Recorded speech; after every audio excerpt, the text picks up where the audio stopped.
ए भोले बाबा ए शिवदानी,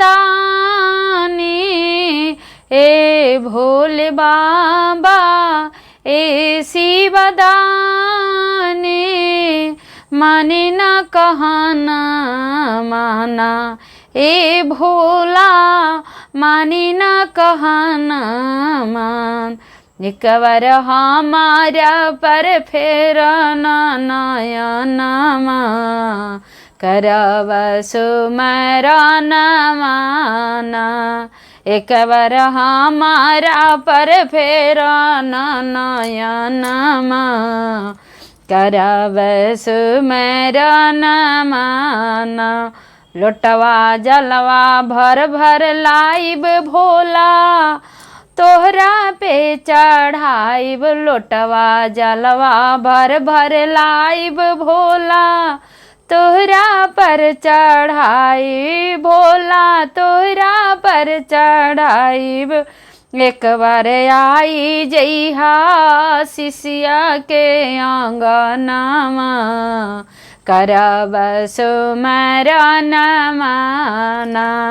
एक बार आई जइहा हमारी आंगनमा, करब सुमरन मानम। ए भोले बाबा ए शिवदानी,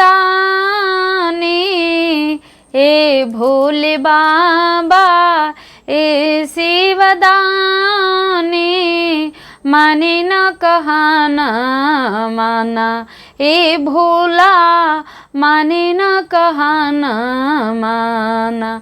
एक बार हमारा पर फेरो नयनमा, करब सुमरन माना। एक बार आई जइहा शिष्या के आंगनमा, करब सुमरन माना। फूल बेल पत्र तोड़ी तोड़ी लाइब भोला, तोहरा पर चढ़ाइब। फूल बेल पत्र तोड़ी तोड़ी लाइब भोला, तोहरा पर चढ़ाइब भोला, तोहरा पर चढ़ाइब। एक बार आई जइहा हमारी आंगनमा, करब सुमरन माना। एक बार आई जइहा हमारी आंगनमा, करब सुमरन माना। फलवा रची रची हम लाइब भोला, तोहरा पर चढ़ाइब। फलवा रची रची हम लाइब भोला, तोहरा पर चढ़ाइब। एक बार आई जइहा हमारी आंगनमा, करब सुमरन माना। एक बार आई जइहा हमारी आंगनमा, करब सुमरन माना। ए भोले बाबा ए शिवदानी, ए भोले बाबा ए शिवदानी, माने न कहना माना ए भोला, माने न कहना माना।